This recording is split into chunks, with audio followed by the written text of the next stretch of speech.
আসসালামু আলাইকুম। আমি বাউল শিল্পী মুক্তার সরকার বলছি। আমি খুব গুরুত্বপূর্ণ কথা নিয়ে আপনাদের সামনে হাজির হয়েছি।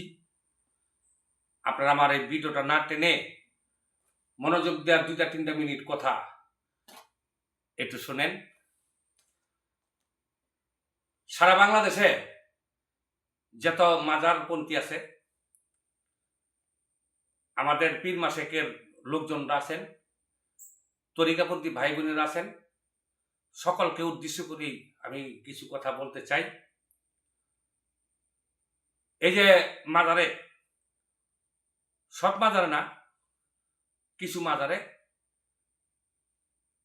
শুধু খালি মাইয়া আনে 10 জন 12 জন করে, তারপরে এই সাংস্কৃতিক গান গায়।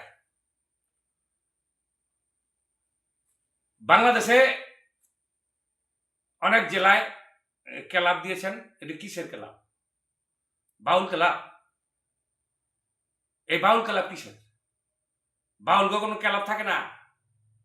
একটা ক্লাবই আছে মিরপুর, বাবা শাহ আলীর মাজার, আর একটা হাইকোর্ট ছিল। এটা সরকারিভাবে এই সংগঠনটা তৈরি হয়েছে। এটা আমাগো বাউল সমিতি। আর এটি ছাড়া আর যে বাউল ক্লাব দেখেন, এটা বাউল ক্লাব না, এটা হচ্ছে তলের ক্লাব। তারা এনে মাদক সেবন করে আর অপকর্ম করে বেড়ায়। আর কিছু মাজারে 12 জন 13 জন করে মাইয়া দিয়া, এই নর্তকী দিয়া মাজার পরিচালনা করে। আর যে মাজারে এটি চলে, ওই মাজারের খাদেম কি, ওই মাজারের খাদেম কেরম, ওই খাদেমে এই এই সমস্ত এই শিল্পী আইন না, নর্তকী আইন না, গান গাওয়ায় আর আমাদের বাউল সমাজটারে ধ্বংস করলো। এই কিছু মাজারের মধ্যে এই অপকর্ম করে। আমি সব মাজারের কথা বলছি না, কিছু মাজার। হ্যাঁ, আর যারা এই নর্তকী এই সারাটা বাংলাদেশে, তারা এই নর্তকীরা আমাদের এই বাউল গানের দুইটা আমাদের বাউল গো ইজ্জত মারতেছে। তোরা নষ্টামি করবি, তোরা অন্য নাম দিয়ে করগা।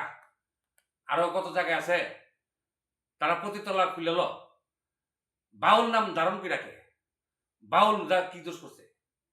আর আলেম সমাজের লোকেরা দেখা বলতেছে যে তারা বাউল শিল্পী। আসলে তো তারা বাউল না, তারা বাউল না, তারা হলো অন্য গোত্রের থেকে আসছে।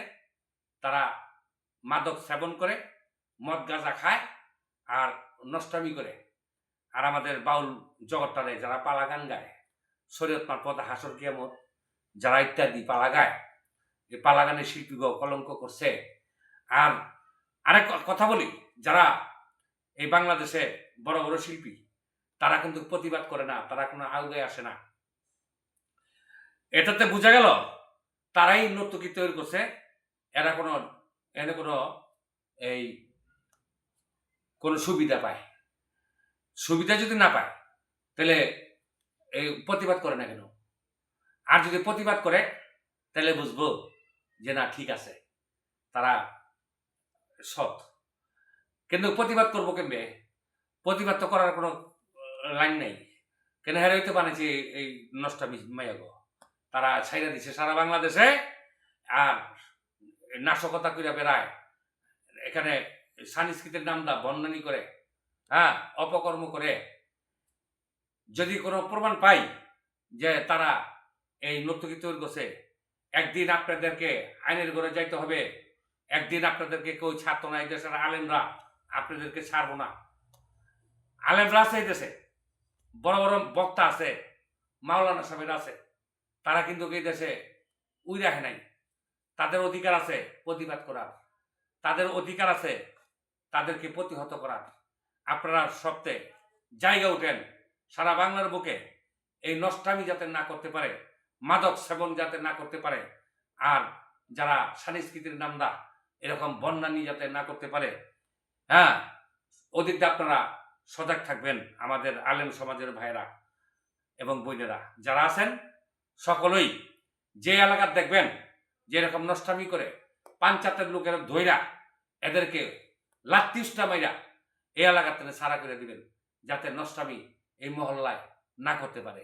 হ্যাঁ, মহল্লার মধ্যে হোক আর গ্রাম অঞ্চলে হোক বা মফস্বল এলাকায় হোক, জেনে পাইবেন এখানে দইরা এই যারা নষ্টামি করে, যারা এই বাউল গানের নামদা, যারা এই নাশকতা করে, মাদক সেবন করে, এদেরকে ধইরা আপনারা এলাকাতে চুল কাটটা, তারপরে জোতা মাইরা, এরপরে এলাকাতে সারা করে দিবেন। এই বলে আমি আমার আলোচনা শেষ করলাম। আসসালামু আলাইকুম ওয়া রাহমাতুল্লাহি ওয়া বারাকাতুহু।